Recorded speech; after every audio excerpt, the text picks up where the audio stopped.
লালমনিরহাটের ডালিয়া পয়েন্টে তিস্তার পানি বিপদসীমার 2 সেন্টিমিটার উপর দিয়ে প্রবাহিত হচ্ছে। এদিকে তিস্তা, যমুনা ও ব্রহ্মপুত্রের পানি বৃদ্ধির কারণে গাইবান্ধার 11 গ্রামে দেখা দিয়েছে ভাঙন। টানা বৃষ্টির কারণে যশোরের 3 উপজেলার আরও 5টি গ্রামে দেখা দিয়েছে জলাবদ্ধতা। জেলা রিপোর্টারদের পাঠানো তথ্য ও ছবিতে ডেস্ক রিপোর্ট।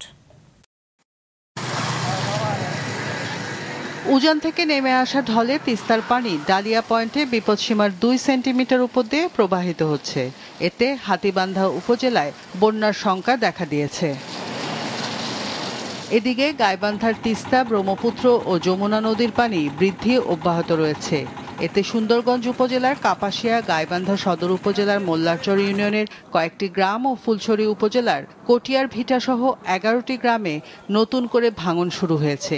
এরই মধ্যে ওইসব এলাকার অন্তত শতাধিক বাড়িঘর বিলীন হয়ে গেছে। পানি উন্নয়ন বোর্ড জানায়, নদীগুলোর পানি বিপদসীমার নিচ দিয়ে প্রবাহিত হলেও বৃদ্ধি পেয়েছে নদী ভাঙন। পদ্মার পানি বিপদসীমার কাছাকাছি থাকায় রাজশাহী শহর রক্ষা টি-বাঁধ অনির্দিষ্টকালের জন্য বন্ধ ঘোষণা করেছে পানি উন্নয়ন বোর্ড।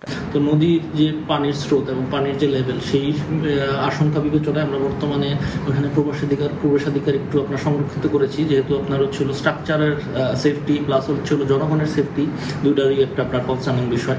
যশোরের ভবদহ পাড় এলাকায় জলাবদ্ধতার কারণে দেখা দিয়েছে খাদ্য ও পানীয় সহ নানা সংকট। গেল 24 ঘন্টায় জেলার মনিরামপুর, অভয়নগর ও কেশবপুর উপজেলার আরও 5টি গ্রাম নতুন করে প্লাবিত হয়েছে।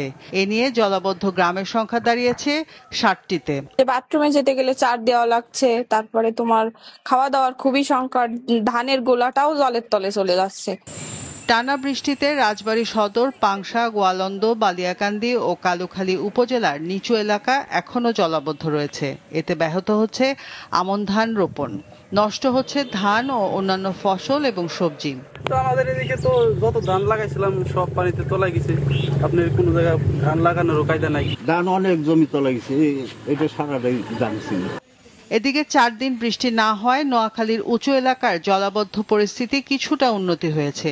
তবে পৌরসভা, সদর, কবিরহাট, বেগমগঞ্জ, সোনাইমুড়ি, চাটখিল, কোম্পানিগঞ্জ ও সেনবাগের বেশিরভাগ নিচু এলাকায় এখনো পানি রয়েছে। 1 মাসেরও বেশি সময় ধরে জলাবদ্ধ থাকার কারণে নষ্ট হয়ে গেছে গ্রামীণ সড়ক। দীর্ঘদিন পানিতে নিমজ্জিত থাকায় ভেঙে পড়ছে অনেক গাছপালা। রওশন জাহান মিষ্টি, মাছরাঙা নিউজ ডেস্ক।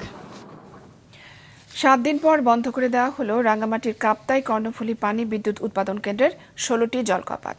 সকাল 8টায় বাঁধের সবকটি জলকপাট বন্ধ করে দেওয়া হয়।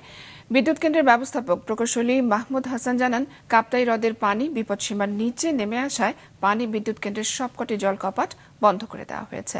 আজ সকাল 7টায় কাপ্তাই লেকে পানির উচ্চতা ছিল 107.06 MSL।